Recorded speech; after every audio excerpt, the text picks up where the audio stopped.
বাতিলকৃত ভারতীয় ইকোনমিক জোনে প্রতিরক্ষা শিল্প অঞ্চল তৈরির নীতিগত সিদ্ধান্ত নিয়েছে বাংলাদেশ অর্থনৈতিক অঞ্চল কর্তৃপক্ষ বিডা।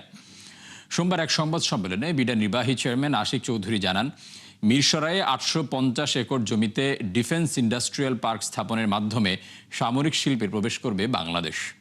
মেজবাহ হাসানের রিপোর্ট।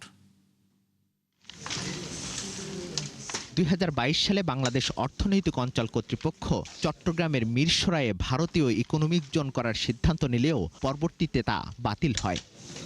চট্টগ্রামের ওই স্থানে এবার প্রতিরক্ষা শিল্প অঞ্চল তৈরির পরিকল্পনা হাতে নিয়েছে বিডা।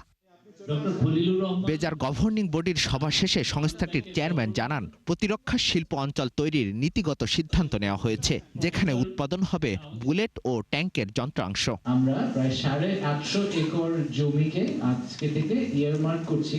নীতিগত সিদ্ধান্ত হয়েছে যে আমরা মাস্টার প্ল্যানে এটাকে ইনক্লুড করব, যেটা আসলে ডিফেন্স ইন্ডাস্ট্রিয়াল জোন হিসেবে এখন থেকে ইয়ারমার্ক হবে। এ সময় মহেশখালীতে ডিপ সিপোর্ট 2030 সালের মধ্যে বাস্তবায়ন করার পরিকল্পনার কথাও জানান আশিক চৌধুরী। 2025 থেকে 2030 সালের মধ্যে আমরা কি করব সেটার একটা প্রাইমারি কনফার্মেশন নেওয়া হয়েছে। তো এই আগামী 5 বছরে আমাদের একটা বড় ফোকাস থাকবে ডিপ সিপোর্টটাকে ভালোভাবে চালু করা। এছাড়া প্রবাসীদের বিনিয়োগে উৎসাহ দিতে প্রণোদনা দেওয়া হবে বলে জানান তিনি। যেভাবে রেমিটেন্স আসলে আমরা ক্যাশব্যাক দিই, সেম স্ট্রাকচারে ইনভেস্টমেন্ট নিয়ে আসলে ওনারা একটা ক্যাশব্যাক পাবেন।